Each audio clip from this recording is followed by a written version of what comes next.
Hello, my dear friends. Welcome back to my channel.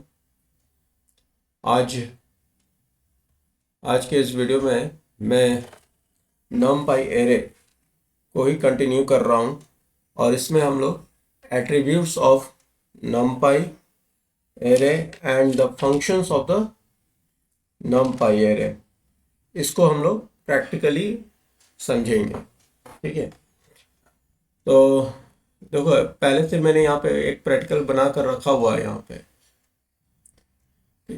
अब हम फिर से फ्रेश एक नया फाइल में ओपन करते हैं और स्टार्ट करते हैं प्रैक्टिकल को।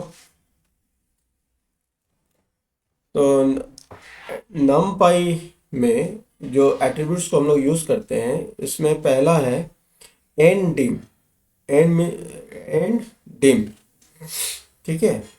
it displays the it what does it show? It shows the number of dimension of array as the integer value and numpy में डायमेंशन को हमेशा हम लोग एक्सिस के रूप में कॉल करते हैं और रो एक्सिस को हम लोग एक्सिस 0 बोलते हैं और कॉलम एक्सिस को हम लोग एक्सिस 1 बोलते हैं। इसको याद रखोगे।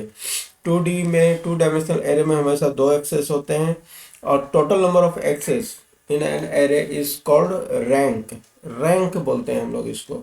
ठीक है, तो स्टार्ट करते हैं इस प्रैक्टिकल को। सबसे पहले एक हम ये ले लेते हैं, ये एरे को हम यहाँ से कॉपी कर लेते हैं। ठीक है, या चलो फिर से हम लोग यहाँ पर टाइप करते हैं, इट डजेंट मैटर। ये सारे काम करने से पहले पहला काम क्या है, हम इंपोर्ट करेंगे numpy लाइब्रेरी को एज एलियास np। ठीक है, np will be use to access the numpy library. ठीक है, अब हमको एक एरे क्रिएट करते हैं, a equal to np dot array and bracket में एक लिस्ट बनाते हैं, सपोज डेट 1, 2, 3, ये एक लिस्ट है। अब हम इसको प्रिंट करते हैं, देखते हैं ये वेदर इट इज़ वर्किंग और नॉट। पहले इसके एरे को देख लेते हैं, print a, then let's see. देखो आ गया हमारे पास, ये कंसोल में आप देख सकते हैं 1 2 3 एरे इज क्रिएटेड। अब इसी के साथ और एक एरे बनाते हैं, a1 इक्वल टू, वो एरे किस तरीके का होगा, मल्टी डायमेंशनल होगा, np डॉट एरे। और मल्टी डायमेंशनल के लिए हम क्या करेंगे, नेस्टेड लिस्ट को यूज करेंगे। सपोज दैट 1, 2, 3, फिर अगेन ब्रैकेट 4, 5, 6। अब इसको भी चेक कर लेते हैं कि कहीं कोई एरर तो नहीं है। Print a1, let's see, hopefully it will run. Sorry, double A है यहाँ पर। ठीक है, रन किया। 2 डायमेंशनल एरे हमें यहाँ नज़र आ रहा है। 2 डायमेंशनल है क्योंकि यहाँ पर 2 रो है ना, एक सिंगल रो ये हुआ, दूसरा रो ये हुआ और 3 कॉलम है। All of you can C now.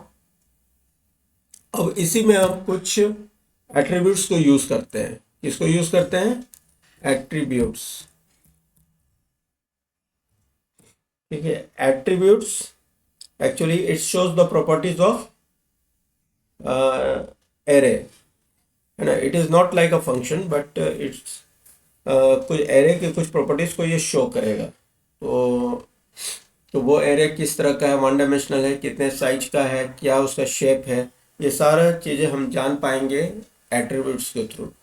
अब जैसे अब हम लिखते हैं यहाँ पर, सपोज दैट प्रिंट a। देखो first array is the 1 dimensional. अब हम यहाँ पे यूज करते हैं a डॉट ndim। क्योंकि ये एट्रीब्यूट है इसलिए इसके साथ हम ब्रैकेट को नहीं लिखते हैं। ठीक है, फंक्शन रहता तो हम लिखते हैं ndim। Then what will be the result, देखो one, it is one dimensional. कितने डायमेंशन का है? ये वन डायमेंशन का है। You all of you can see it in a console. मैं इसको क्लियर कर देता हूँ, उसके बाद फिर एक बार रन करते हैं इसी फाइल को। देखो यहाँ पे क्या है, one is the result of A one. अब ए, अगर हम इस यहीं पे ए वन लिख देंगे तो what will be the result? It will be two, क्योंकि ये टू डायमेंशनल एरे है। अब देखो यहाँ पर 2D आ रहा है, यानी कि ए वन टू डायमेंशनल एरे है, तो ये शो कर रहा है कितने डायमेंशन का है? टू डायमेंशन शो कर रहा है। एक नेक्स्ट एट्रीब्यूट्स आता है shape. It gives the sequence of integers indicating the size of array. वो किस तरीके से काम करता है ये देखते हैं। जैसे हमने लिखा है प्रिंट, पहले हम वन डायमेंशनल में चेक करते हैं शेप। देखो यहाँ पर 3 नजर आ रहा है। चूंकि ये वन डायमेंशनल एरे है, इसलिए नंबर ऑफ एलिमेंट्स को शो कर रहा है कि 3 है। अगर ये टू डायमेंशनल एरे होता तो रो एंड कॉलम शो करता। ठीक है, देख लो। अगर हम A1 कर दे, A1 dot shape, then what will happen? अब देखो क्या दिखा रहा है कि 2 रो हैं और 3 कॉलम हैं। टोटल नंबर ऑफ रोज कितने हैं? 2। All of you can see it here. Total number of rose is 2 and total number of column is 3। वो दिस इज द शेप। ठीक है, अब आते हैं साइज। साइज क्या होता है ना कि रो एंड कॉलम को मल्टीप्लाई करते हैं, दैट इज द साइज। जैसे यहाँ पर 2 एंड 3 है, तो 2 3 जा 6 हुआ, तो total number of elements in this particular array is 6। तो वही शो करता है टोटल नंबर ऑफ एलिमेंट्स। अब हम लिखते हैं यहाँ पर प्रिंट A1 डॉट साइज। अब इसको रन करते हैं। देखो यहाँ पर 6 आएगा, आया 6 है ना। अब नेक्स्ट पे आते हैं हम लोग डेटा टाइप पे, कि it returns the D type.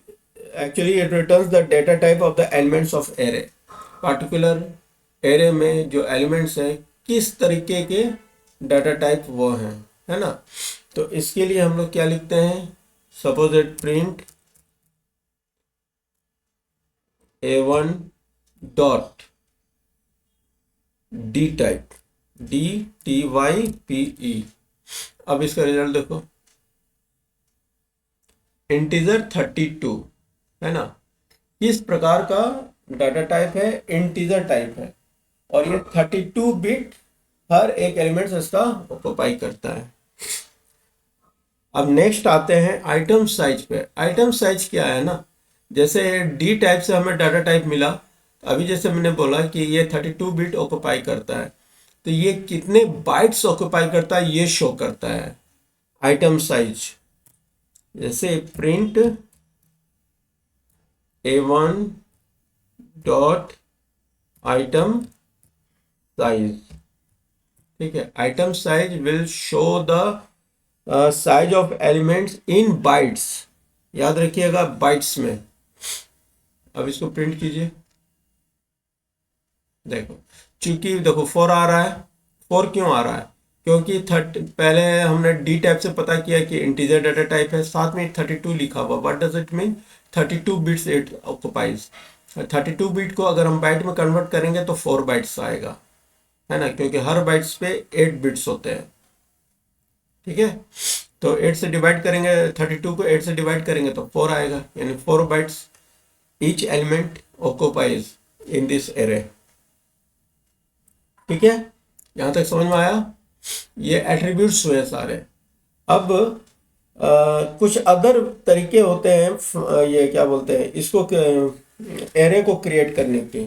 ठीक है, और उससे भी पहले हम चाहें तो हम एरे के एलिमेंट्स को, डाटा टाइप को चेंज कर सकते हैं। जैसे यहाँ पर हमने लिखा है ना कि np डॉट एरे 1 2 3 4 5 से, ये इंटीजर डाटा टाइप है। हमने डी टाइप करके यहाँ पर देख भी लिया, it's showing that it is a integer data type. लेकिन हम चाहते हैं कि इसका डाटा टाइप बदल जाए, देन हम क्या करेंगे, देखिए कंट्रोल सी, इसी को हम यहाँ पे पेस्ट करते हैं। इतने लिखने के बाद लास्ट में कोमा देंगे और हम लिखेंगे D T Y P E, D type equal to float. क्या कर देंगे, उसका सारे का सारा डाटा टाइप को एक फ्लोट में कन्वर्ट कर देगा। ठीक है, अब हम इसके लिए हम दूसरा एरे ले लेते हैं और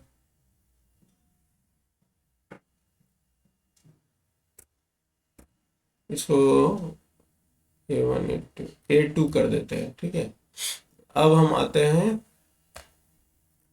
प्रिंट A2, प्रिंट A2 करते हैं। देखो देखो ये डाटा टाइप क्या किस डाटा टाइप में शो कर रहा है एलिमेंट्स को, 1 dot 2 dot 3 dot means it is in float only. ठीक है, that is the main purpose of D type, इसको याद रखेंगे। डी टाइप कभी कभी क्वेश्चंस आते हैं इसमें, ऑब्जेक्टिव टाइप क्वेश्चंस। अब हम आते हैं नेक्स्ट, फंक्शंस को यूज करना है। कौन कौन सा फंक्शंस है, एक है जीरोस और दूसरा है वंस। ठीक है, अब जीरोस एंड वंस फंक्शन का क्या यूज है, इसको हम लोग यूज करते हैं to initiates all the elements with zero and to initiate all the elements with one. इसके लिए सिंपल सा तरीका है, मान लीजिए एक A3 लेते हैं, A3 variables equal to NP। ठीक है, एलियास को यूज कर रहे हैं। अब यहाँ पर हम एरेज नहीं लिखेंगे। ठीक है, अब हम यहाँ पे लिखेंगे जीरोज। क्या लिखेंगे, जीरोज। अब कितने रो एंड कॉलम को होगा वो हम यहाँ पे स्पेसिफाई कर देंगे। सपोज 3 इंटू 4 कर देते हैं, 3 रोज एंड 4 कॉलम। अब हम इसको रन करते हैं बाय प्रिंटिंग प्रिंट A3।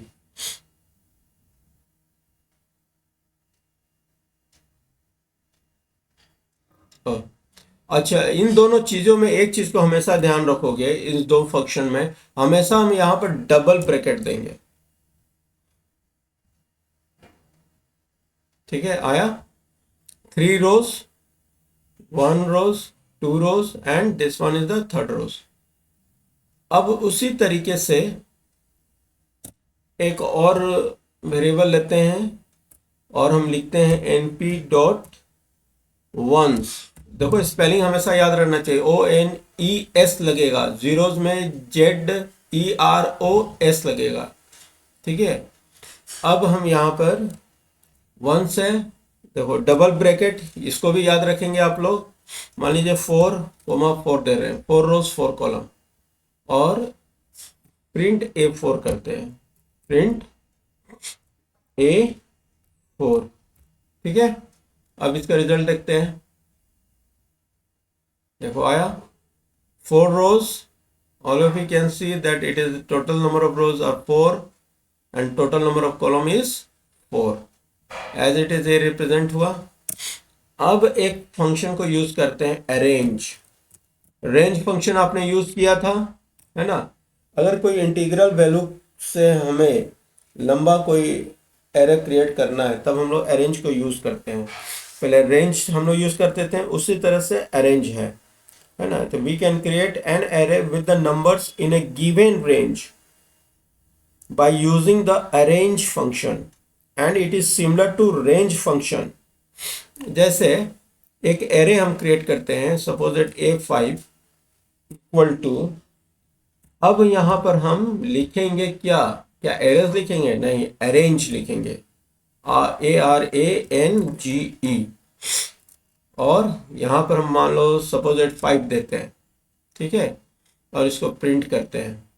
सारे रूल्स वही हैं कि किस तरह से इंडेक्सिंग होता है इसका, लास्ट नंबर जो होते हैं वो एक्सक्लूड होते हैं हमेशा इंडेक्स में। अब इसको प्रिंट A5 करते हैं, print A5। Now see the result. देखो कहाँ तक चला, ये 0 से लेकर स्टार्ट हुआ 4 तक चला। टोटल नंबर ऑफ एलिमेंट्स कितना है, 5 है। ठीक है, अब और भी हम अरेंज को यूज करते हैं। अरेंज में भी वही चीज है, हम इसमें स्टार्टिंग पोजीशन, लास्ट पोजीशन और स्टेप को हम लोग स्पेसिफाई करते हैं। तो पहले स्टार्ट, फिर स्टॉप पोजीशन, फिर स्टेप। तो पहले सपोज दैट एक वेरिएबल और लेते हैं, S6 equal to np dot arange. ठीक है, अब हम लिखते हैं सपोज दैट 2 से स्टार्ट किए और ये चला 24 तक। ठीक है, पहले इतने को ही करते हैं और A6 प्रिंट A6 करते हैं, प्रिंट A6 कहाँ तक जाएगा बताइए, 23 तक गया, 24 तक ये नहीं गया। हम हमेशा बोले हैं, लिस्ट में भी रेंज को यूज करते थे, तब भी बोलते थे कि लास्ट नंबर जो होता है ना, जैसे 24, तो 24 विल बी एक्सक्लूडेड, ये 23 तक जाएगा। ठीक है, अब हम स्टेप को यूज करते हैं। अब हम A7 लेते हैं equal to np dot arange. ठीक है, अब हम लिखते हैं उसी चीज को 24 तक चलते हैं और 2 स्टेप, दो नंबर छोड़कर ये डिस्प्ले करेगा। ठीक है, और इसको प्रिंट करते हैं, प्रिंट A7। देखो ये कहाँ तक शो किया, 22 तक, 24 तक नहीं गया ये, क्योंकि ये जाता तो 23 तक ही है ना, क्योंकि last number 24 will be excluded. इसलिए 23 से पहले तक जो जंपिंग 2 नंबर जंप करके जो पहुंचना था वो 22 तक पहुंचा और वहीं पे मेरा ये लूप बंद हुआ। ठीक है, तो आज के वीडियो में हम इतने ही रखते हैं। It is index, it is attributes and the functions like ones, zeros and arange. आप इसमें एंडिंग डायमेंशंस के लिए, size to know the total number of elements, shape, row and columns को शो करने के लिए D type to return the data type, and item size will return the size of the elements in bytes. ठीक है, और मेरे इस video को अगर हो सके तो अपने दोस्तों को तक शेयर कीजिए जिनका एग्ज़ाम आने वाला है, उनके लिए ये फ्रूटफुल होगा, यूज़फुल होगा मेरे विचार से। अब पसंद आए तो इसको और भी शेयर कीजिए और लोगों तक पहुंचाइए और इसको सब्सक्राइब कीजिए। पसंद आ रहा है दोस्त, मेरे प्यारे बच्चों, विद्यार्थियों, तो कृपया करके इसको शेयर कीजिए और सब्सक्राइब कीजिए, है ना। ये करने से मेरे अंदर भी उत्साह आता है करने के लिए। Till then, bye, take care and best of luck for your exams.